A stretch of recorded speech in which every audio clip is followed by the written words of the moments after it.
Hello guys, you welcome back to another video. Okay, today's video is going to be very short. Okay, for those of you guys that are using an iPhone, okay, and I know that there are many of you guys that wants to have that browser, okay, like this. Let me show you. You guys want to have something like, let me show you guys.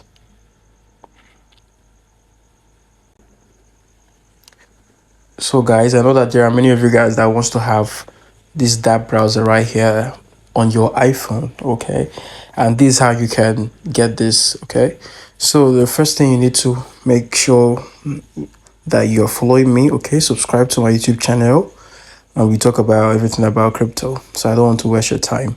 So come to your browser right here. Okay, type this.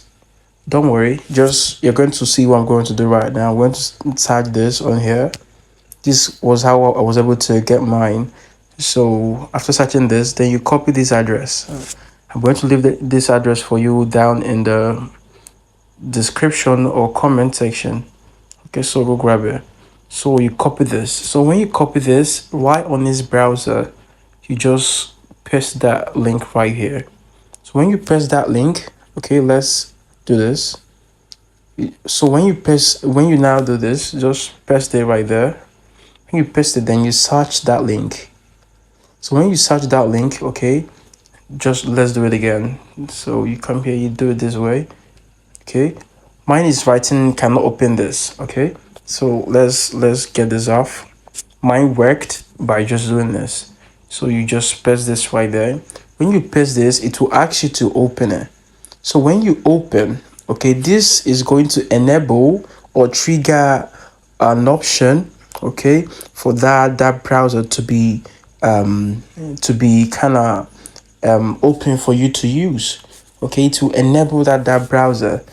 Okay, I don't know what happens, but that works like a magic. Then you just click on open to open your trust wallet. Okay, so when you open your trust wallet, then you see that that browser is already open. It will tell you warning, deep link is not supported. Then you click on OK. So when you click on OK, then you see that your Dapp browser is already showing. So this is how you can get a Dapp browser here on the trust wallet on the trust wallet if you're using an iPhone, because iPhone doesn't support it. So with that link, which I already showed you what to do with it, you can use it to get that browser on your iPhone. I mean the Trust Wallet Dapp browser. This is how you enable it. So let me know if this video really helped you. Okay, and subscribe, and let me know what you think about this video, and share it to your friends that are using iPhone that are still having some issue, because some iPhone users don't have, when they download Trust Wallet, they don't usually have the access to use the Dapp browser, because it doesn't work that way with iPhone. So you got to use the link which I already showed you how to use, and use it to enable it. So mine is working after I did mine, so yours should work as well. Thank you.